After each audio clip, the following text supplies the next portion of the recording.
It's small. What do you mean by it's small? The contents. It's short. A short lang. It's The small. tables, sir. The tables, the diagrams, they are small. Ah, okay, but the module is not small. The module is short. By the way, I'll still share screen to you this afternoon for Practical Research 1, the contents of the discussion, after which I'll have to make some follow-ups regarding possible areas of topics. As of, when was it? I think it was on Saturday or late Sunday. I think it was on late Sunday that I already crafted a possible set of pair ups people for Practical Research 1. However, of course, this is not to say that it's unfortunate, but we are glad that Jana is here. With the presence of Jana now, I'll try to see what adjustments I can do with a grouping of students. But then I'd still prefer that we settle it with pairs, with 2 students for maximum in a group, and that hopefully one student would accept the challenge of doing research individually.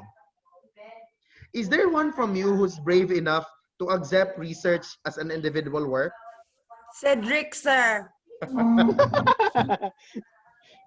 Look at how sure your classmates are, Zedric, regarding your capacity to do research individually.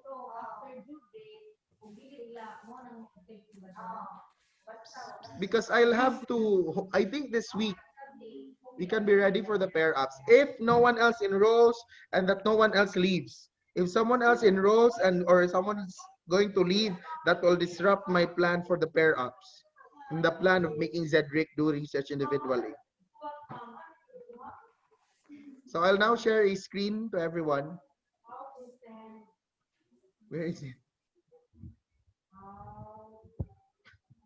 Wait. What? There. Share screen.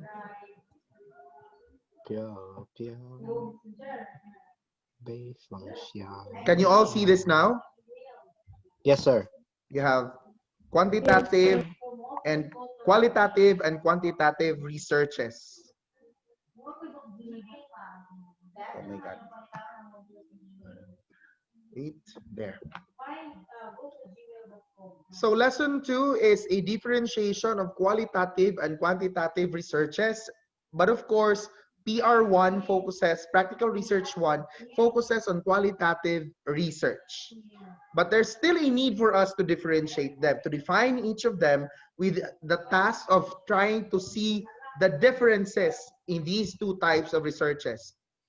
We begin with quantitative research. It is a type of educational research where the researcher decides what to study.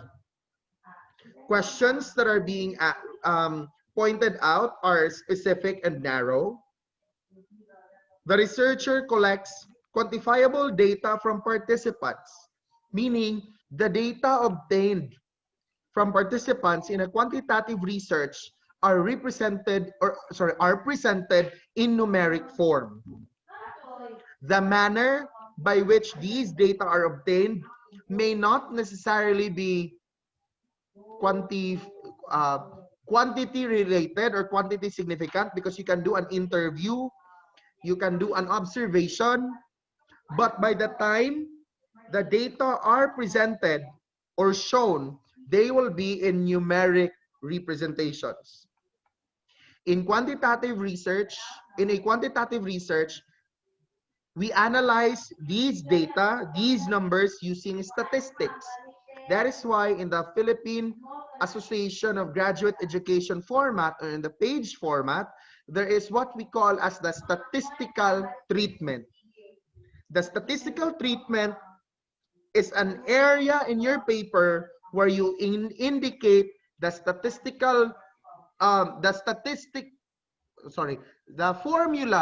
statistical formula that you will have to use in order to further understand the numbers, that the data, the information, numeric information that you obtained. Wait, if James joins now, that puts your total to 17. Has James joined already? Oh, wait, it's still at 16. It's all right. The last part for quantitative research in its definition is that it conducts the inquiry in an unbiased, objective manner. This kind of research simply relies with what's provided by the participant. The researcher must make sure that he is outside of what comes out in this type of research. Unbiased meaning whatever is the flow, whatever the procedure is, that needs to be followed. These procedures will have to be observed. If results turn out to be negative or positive, okay, present the results as they are. Different from qualitative research, because in a qualitative research, we are not saying, of course, that in qualitative researches we can tamper with the data. No, that's not the point here. In a qualitative research,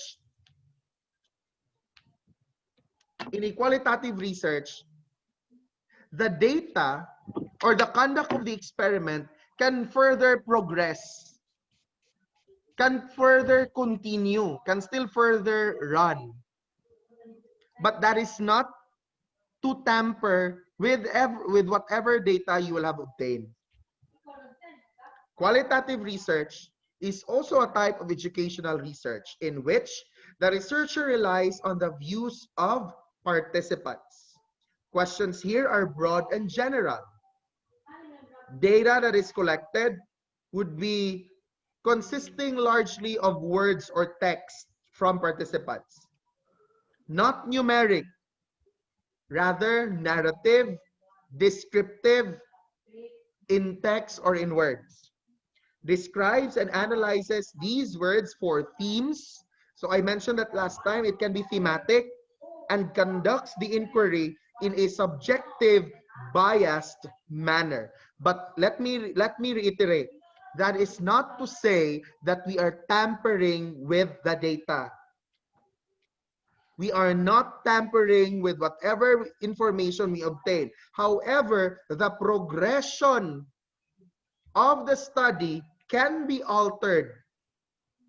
Like how you are doing it can be changed as the study progresses. That for instance, you realize, I think it's nice that I'll also include this. O see? That is a subjective choice. That is a personal choice, a biased one for that matter. But why did you add it? Because as a qualitative researcher, you felt the need to consider such an element. A clear example, concrete example. Reasons for cheating. What if your study is about reasons of students why they cheat in an exam? And then you interviewed 5 students, 5 high school students. You did not tabulate. You tried to record your conversation in narrative form, and then you realized, will these same reasons be true for college students?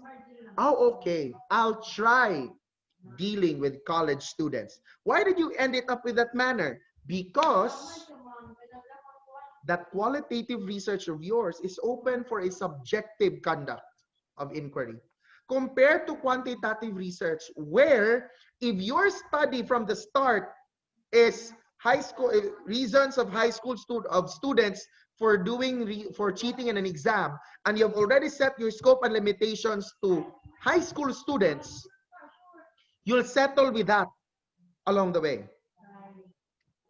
Or even if you try to extend, sir, what can I not extend it to high school and college students? You ask yourself first, what was the initial plan of your study?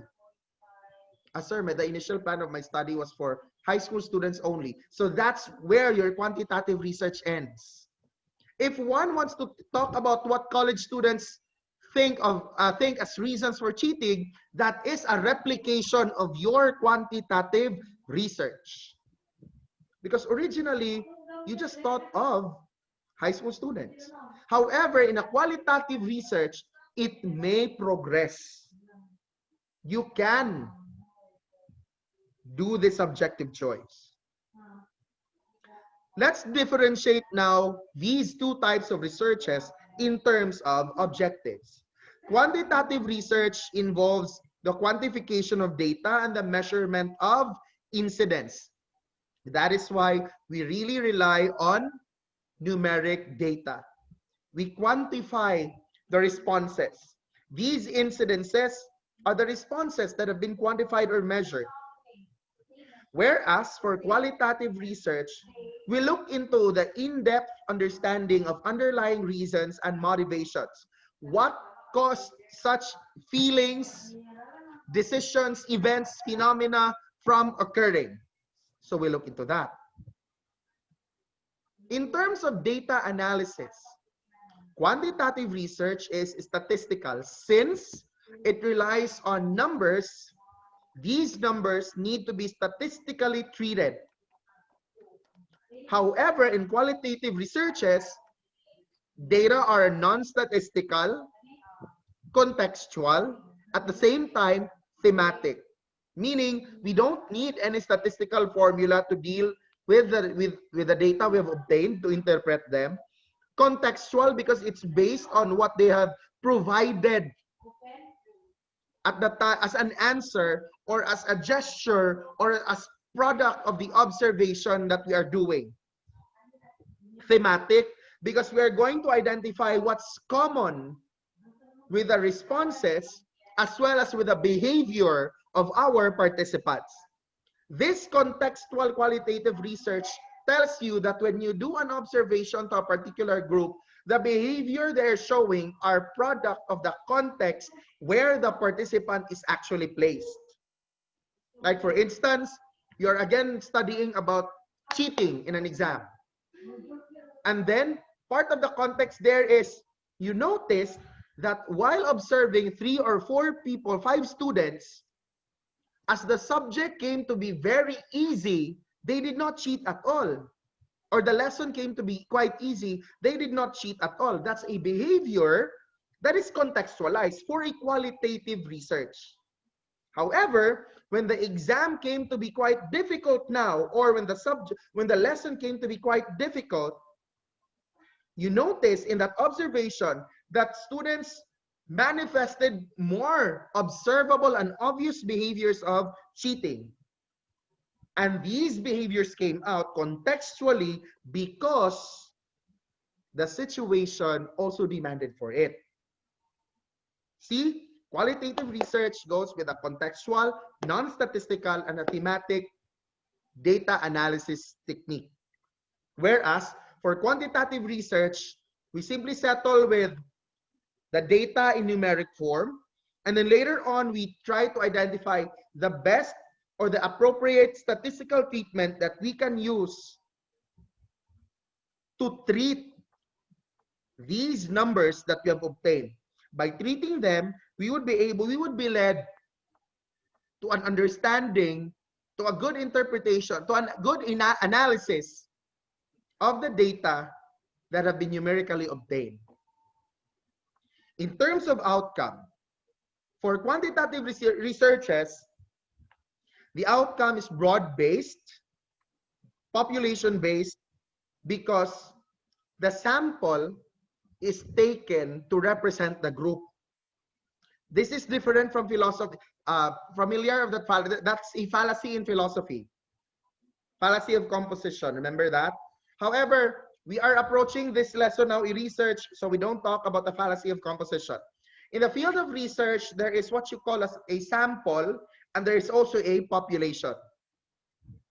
Researchers do not go with an entire population because sometimes it proves to be impractical.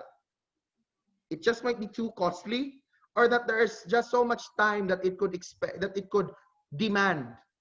So what researchers do is to get a sample out of that population. For instance, in a population of 100 female students, you took a sample using the 30% magical number statistics. 30 out of the 100 female students have been made to represent the entire population. Population is 100, 30 is your sample. Then results came out from the 30, and your interpretation will be made applicable to the entire population of 100. So that's how it'll work. In a qualitative research, it is not, outcomes are not conclusive nor generalizable. Meaning, if you decided to look for 3, 4, or 5 participants only, the results that you have will just be true to these 3, 4, or 5 participants. You can't declare in your paper that these results come out to be true to the entire population where these 3, 4, or 5 students have been pulled out. Again, as the outcomes are not conclusive or generalizable, the outcomes will have to be interpreted as true only to the ones who took part in the research paper. Another angle of differentiating quantitative researches and qualitative researches is in terms of methodologies.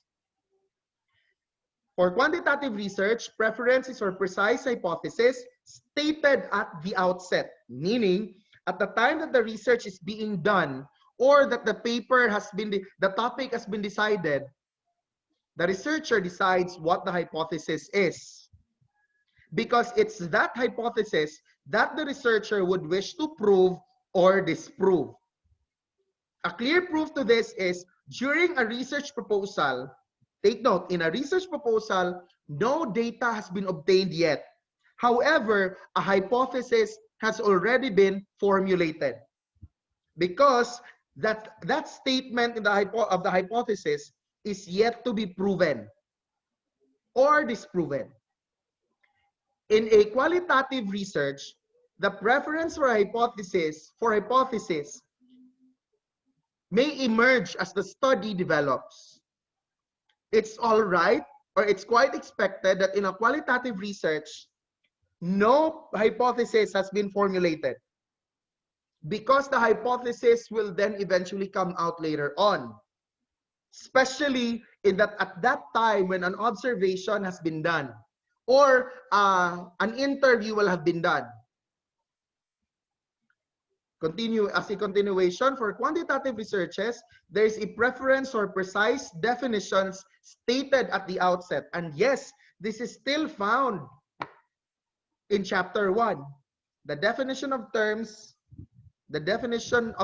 part of a research paper is indicated even if the data have not been obtained yet. But in a qualitative research, as the study progresses, your definitions can be defined in context. Data in a quantitative research are reduced in numerical scores, while in qualitative researches, they're presented in narrative description.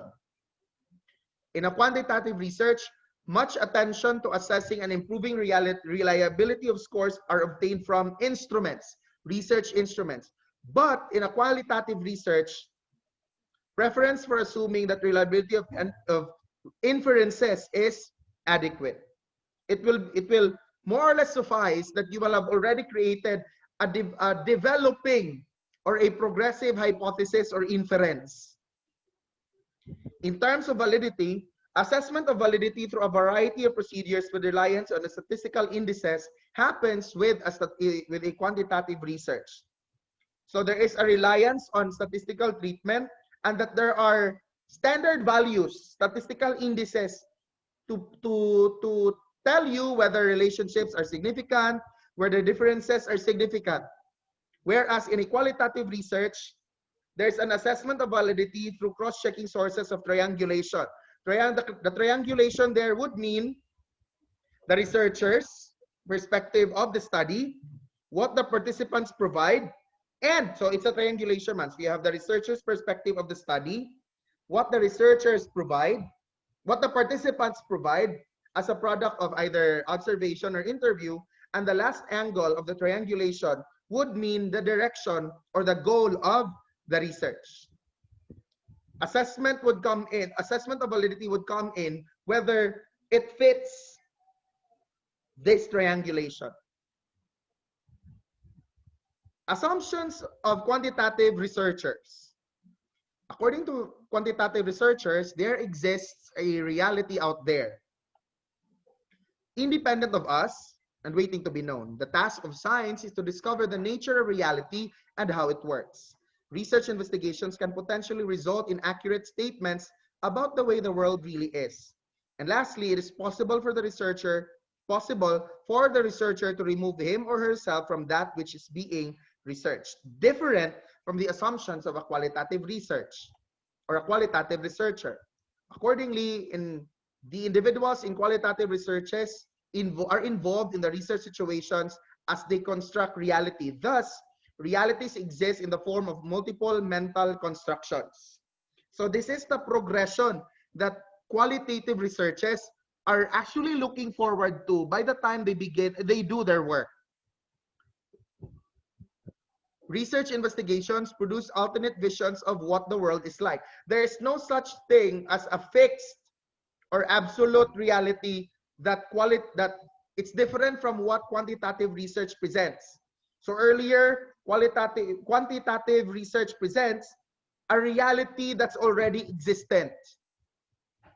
In qualitative researches, there's a possibility that there are a lot of realities out there, and that there's not just one reality of the world. It is impossible here for the researcher to stand apart from the individuals he or she is studying. For one to fully know how these participants of a qualitative research,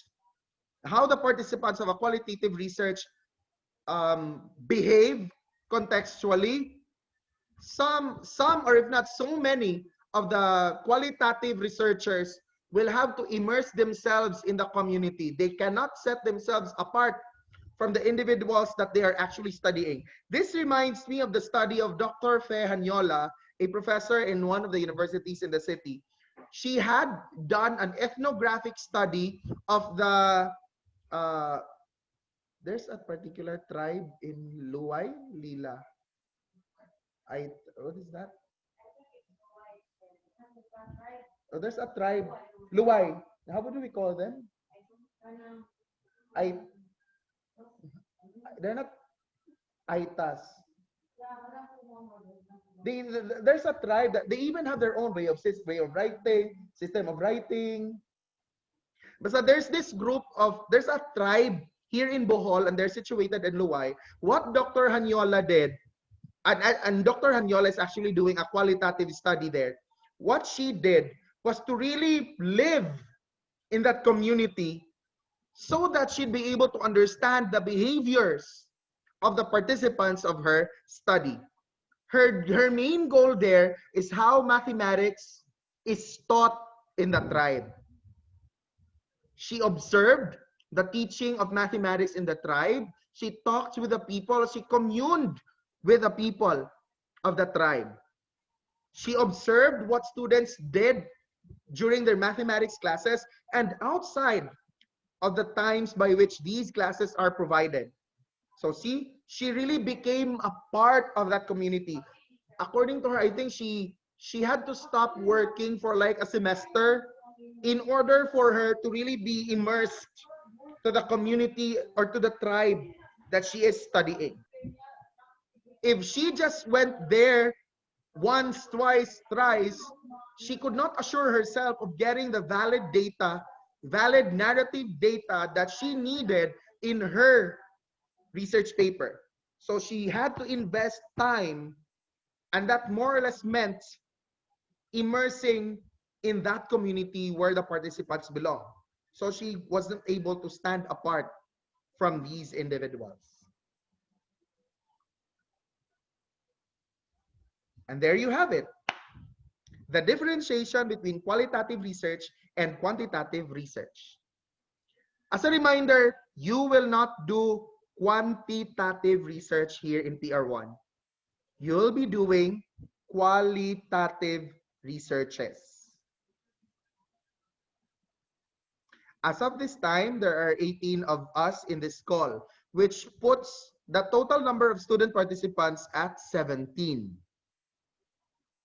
Still, one student will be left with research by him or herself. Have you now thought of a possible research topic? Let's start with that. A research topic. It's all right if you have not known who your pair is yet, because you can just talk it out later on which topic you both feel to be more doable. Alona, have you thought of a possible research topic?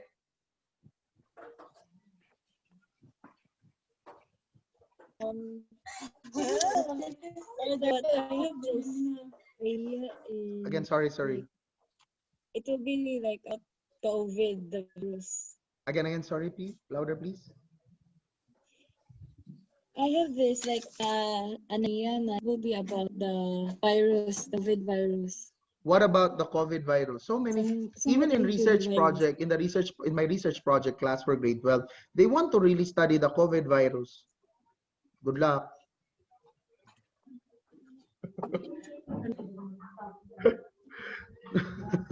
From Cadillac. Alona, if you want to study the COVID virus, you have to also look into that qualitative aspect of it in your research paper. Like for instance, what are the coping mechanisms perhaps of my family's coping mechanisms? For instance, my family's coping mechanisms during the how many months have we been in quarantine? 5? During the 5-month quarantine period. Diba? But make sure that when you look into the coping mechanisms, it's not as easy, it's not as simple as, Pa, what are the coping mechanisms that you've done? Ma, what are the coping mechanisms that you've done? Jukon, what are your coping mechanisms during the 5-month quarantine period? What's that? Persius, what are your coping mechanisms during the 5-month quarantine? They need to have 5 months. Okay. Wait, who else? So it's not going to be that simple as you might have imagined it. You need to also look into how these coping mechanisms played in the lives of these people. It's not enough for them to be simply identified. They will have to be examined in terms of how successful these coping mechanisms are. But of course, that's just an example, Alona. If others are thinking of like the COVID, and if you're thinking of what causes the COVID, you don't need this subject for that. We can Google that and then the answer is there. What about Lucia? Have you thought of a possible research topic? Lucia? Not yet. Please try to start thinking of one, because so that by the time the groupings are presented, the pair ups are presented, you can start discussing between you and your pair the plan on how to do with the paper for practical research 1. You should also expect that there will come several weeks where we will simply meet for the purpose of improving your research papers. There will be weeks when we'll meet and that there is no lesson that will have to be presented. However, you are going to share screen to us the papers or the soft copy of your research papers, so that these soft copies will also be put in a discussion. The papers will be presented to everybody, so that your classmates would know how to improve their papers as they are learning from your work. So there again, as a reminder, as of this time, it's already September. Yeah, we just started in August. Now that we are on our 3rd week, you should have already thought of a possible research topic. Josh, do you already have one in mind? Communism. What about communism? Like why communism is a great political system. Who do you intend to ask regarding this question, Josh? By the way, I when you for a while, when you think of a research topic for worthy of PR1, also consider, can this question just be answered in Google? Because if it can be, you don't need to bring that topic for practical research 1. Please consider that. Go, Josh. Going back to your planned research topic, which is communism. we can ask anyone, sir, no? Of course, you can. However, if you ask someone who has no experience of a communist setup, I'm not sure if you are actually getting the valid data. Though people can give their perceptions of the good that comes from communism, they can give their perceptions. It's still a different story if the people who have gone through communism are the ones who really provide you the information. That's realism versus idealism. Research is a realistic approach. The realities, though, may just come in variations. So I hope, Josh, you're also going to consider that. I'd like to talk to Zedric. What is your possible research topic, Zedric? Everybody's quite excited for it. Sir? Zedric, what is your planned research topic? I don't know, sir. Huh? Maybe athlete. Again, sorry. Maybe athlete, sir. Again, maybe a Athletes. what? Athletes. Huh?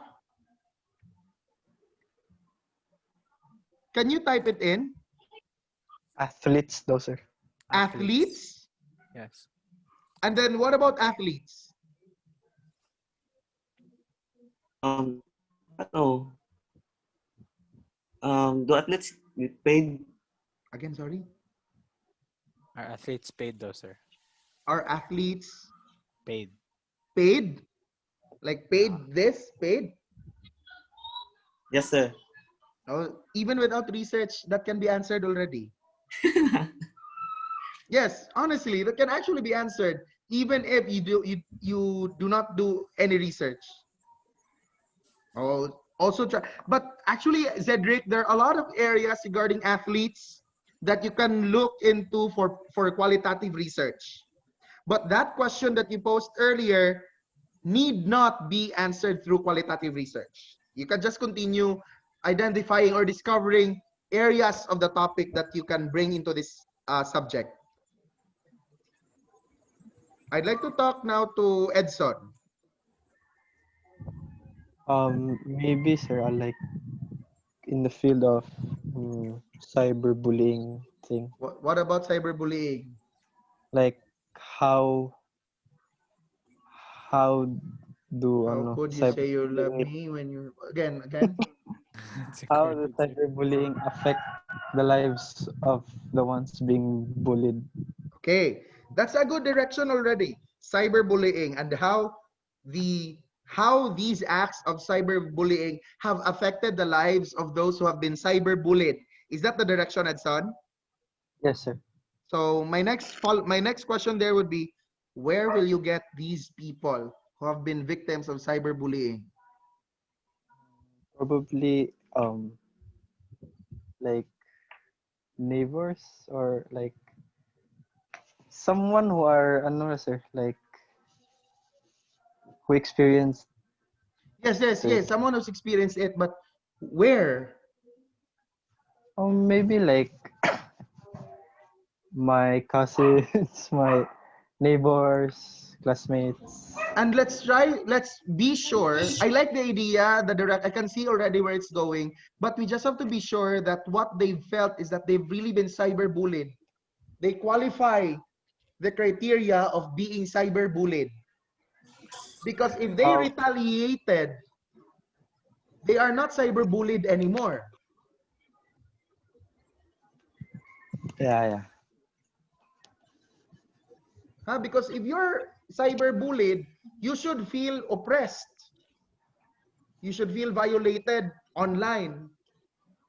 But Yeah. if they placed a post in response to it that would prove, that would show their assertion, they're being assertive, defensive, and strong, they're not being cyberbullied at all.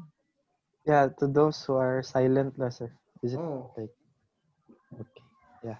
so that's one direction that you could highly consider, Edson. Yes, sir. Thank you, sir. Next would be, I'd like to talk to Rodney.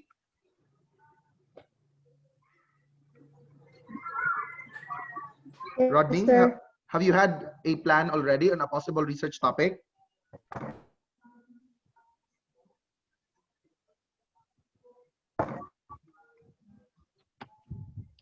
Yes, sir. Any plan for a research topic?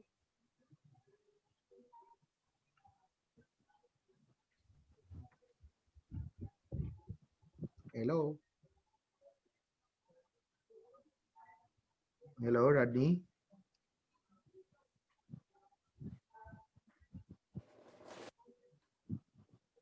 Hello? I think something's off with the okay, the connection is slow. It would be my pleasure later on, Rodney, if you could inform me of a possible research topic, and then I can also give some feedback regarding the topic. What about Allen?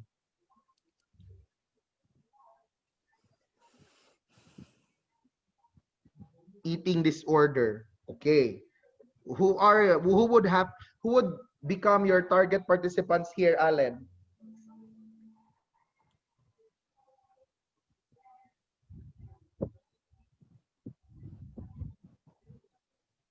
Allen? Allen. Huh? Okay. I thought this is for what Rodney is talking about education. What area in education, in the field of education, Rodney? And then Alan, by the same question, I'd like to throw into you, for extremely fat people and skinny people, where will you get these extremely fat and skinny people? From teachers? Classmates? I'll focus on the uneducated people's classmates. For a Wow. while, wow, Allen, extremely fat and skinny people, classmates, like how would you define what yeah, extremely fat? Like, is there one from your class who belongs into that category? Extremely fat? Think not Alan, we're only fat. Are you making a study of yourself? No, for sure not. What I thought, I'm going to refer to other people. What I thought, I'm going to refer to other people. But you just said that you're going to refer to your classmates. My concern, a very big concern there, Alan, is who will these participants be? And just because someone is so fat or that someone is so skinny doesn't mean that you know what the eating disorder is right away. What if the person is just going through a hard time, a rough time, that the person had the tendency to develop such poor eating habits? Are you going to more or less equate poor eating habits with an eating disorder? So please consider that. In the case of Rodney, wait, let me move that. I'll focus on the uneducated people, sir. How would you define these uneducated people? Are these the ones who have not gone to school?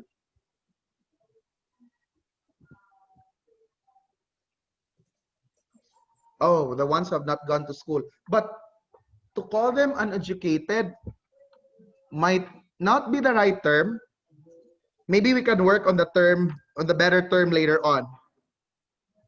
Because philosophy would say that, or one of your participants might say, I'm not uneducated, I'm just not schooled but I have learned from life, Char.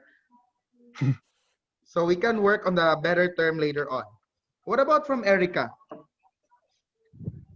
Have you thought of a possible research topic? I was thinking of, I'm not sure about this yet, sir, but I was thinking of, you hear me, sir? Yeah, the audio is really fine. Hello? Yeah. Okay. Okay.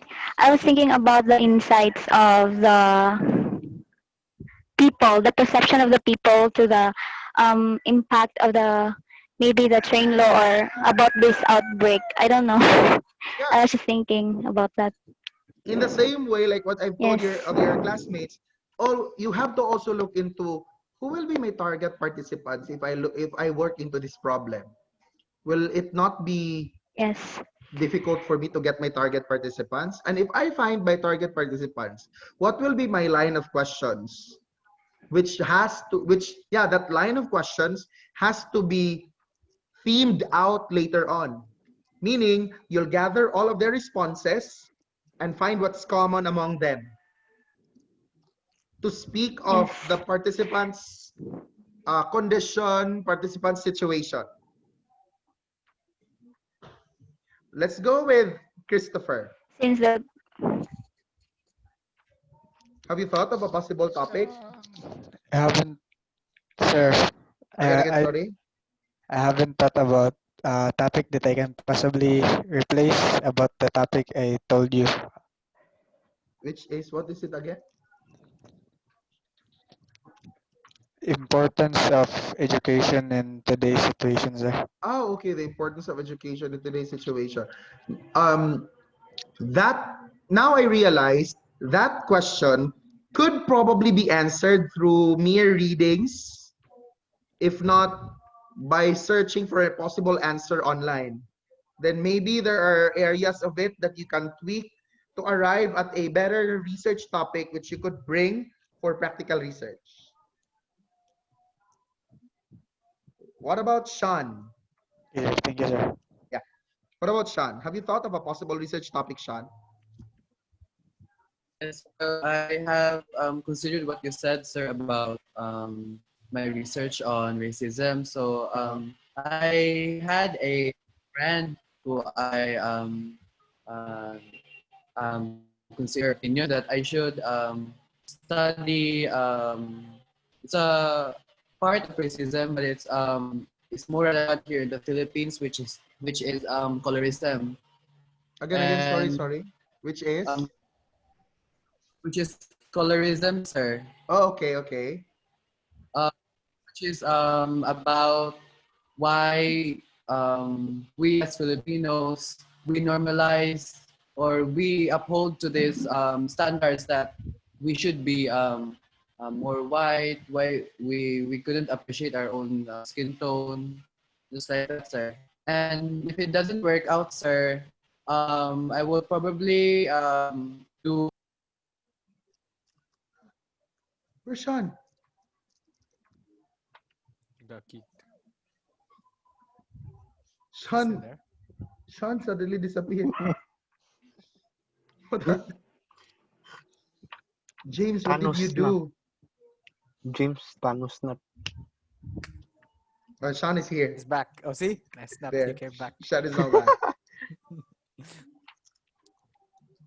So, Sir? Sean, it sounds as though you also have a plan B. Yes. I was thinking about we did this last year, sir, in HNU. And as I said, it was only in chapter 1, but probably I would my plan B would be procrastination of students. Yeah, that's quite a relatable topic. On that topic, Sean, for sure, you'll have a lot of possible students as prospect participants. Sean just left again. Wait, sir. I was snap again. Sean. Hello, It's- sir. There, Sean Oh, is see? there. Magic. So yeah, I feel like for your plan B, you could have a good deal of possible participants. Yeah. Yeah, thank you, sir. But that's a good plan B in case plan A doesn't work. What about Vince? Vince. Yes, sir. Hello, sir. Yes, Vince. Maybe still about cancel culture. It About why cancel again. Sorry. About choppy.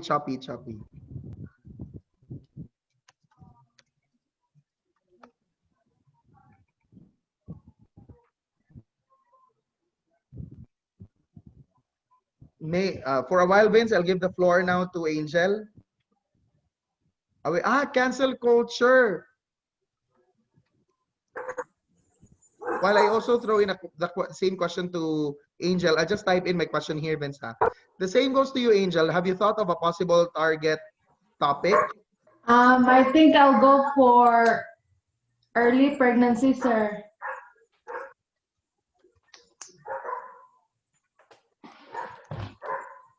Early pregnancy? Yes. Okay, early pregnancy. Same thing. Where would you intend to get your participants? I have some cousins, sir, in our old neighborhood. In the hood. Okay. Old neighborhood. Oh, okay. Yeah. And then what about early pregnancy? What's in it that you'd like to talk about in your research? Of how they live to it, sir. How? How they live. Oh, okay. Yeah. How they have lived their lives given that at an early age they've become pregnant or that they've become Yes, early mothers. Yes. Yeah. But I hope that won't be too sensitive of a topic by the time you ask them to participate in your study. Please try to also consider that one of the sensitivity of the issue.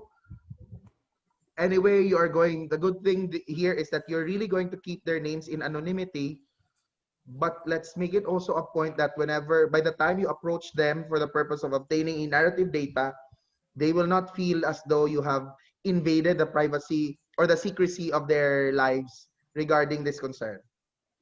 Yes, sir. Okay. What about Queenie? Early fatherhood? Motherhood for Angel, fatherhood for Queenie. Single parenthood, sir.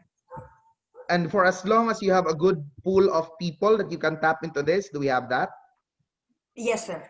Okay. And then just the same thing, let's be careful in case some people might find it quite sensitive. And now that you have, I like the topics presented by Angel and Queenie. I hope that you can then try to come up with possible questions that you plan to raise to these people as your participants, so that we can later on evaluate the questions, whether they are questions that could lead to qualitative data or not. It would help if you could craft questions as early as now. What about Sher? Not still yet sure, sir, but I thought of music. What in music, Sher? Like, how has music motivated you to do better? How has music motivated you to do better? To do better? Better where? In life, I guess. Do better in life. That's too broad. Though qualitative researches are broad researches, but to do better in life is probably just too broad as well. Student life, sir. Yeah, that I think sounds better. Yeah, I think that makes a research to be more applicable, especially applicable and relatable to your case. And the same thing, just like what I've told Queenie and Angel, please try to come up with a possible line of questions that we can eventually try to narrow down later on to see which among them fits the qualitative goal of this subject. Okay, sir. Next will be James. I guess the things that I've come up with, Again, sir, louder are please, James.